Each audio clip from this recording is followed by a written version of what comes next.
বৃষ্টির দিনে চায়ের সাথে বিকালের নাস্তায় এরকম কাটা নিমকি থাকলে খুব ভালো হয়। তাই বাড়িতেই আমি কাটা নিমকিগুলো বানিয়ে নিলাম। আমি এখানে 1 কাপ ময়দা নিয়েছি। এরপর দিয়ে দেব স্বাদ মতো একটু লবণ আর 2 টেবিল চামচের মতো সাদা তেল। সাথে দিয়ে দিলাম একটুখানি কালো জিরে। সব কিছু আমি ভালো করে মিশিয়ে নেব।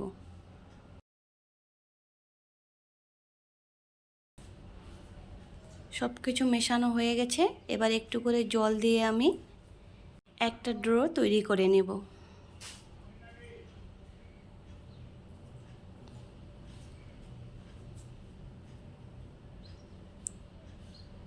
ডোটা আমার তৈরি হয়ে গেছে, দেখুন কতটা নরম হয়েছে।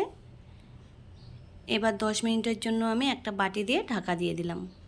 10 মিনিট পর বাটিটা উঠিয়ে নিলাম। একটু ভালো করে হাত দিয়ে আবার মেখে নিলাম। এবার একটু একটু করে নিয়ে আমি গোল করে একটা রুটির মতো তৈরি করে নেব।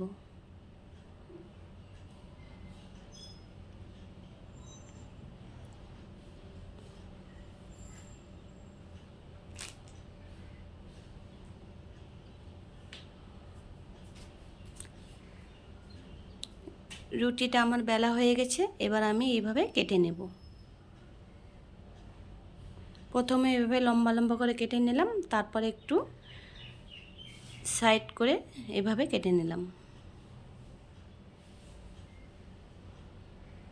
সবগুলো আমার কাটা হয়ে গেছে।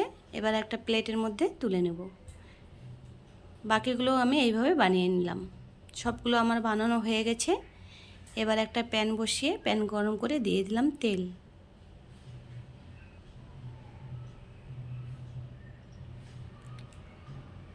তেলটা গরম হয়ে গেছে। এবার এগুলো একটা একটা করে দিয়ে আমি ভেজে নেব।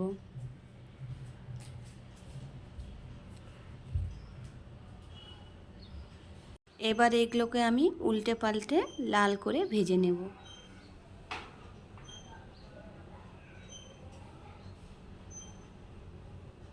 দেখুন কালারটা কত সুন্দর হয়েছে। একটা প্লেটে আমি তুলে নেব। সবগুলোই আমি একইভাবে ভেজে নেব। সবগুলো আমার ভাজা হয়ে গেছে। দেখুন কতটা সুন্দর হয়েছে।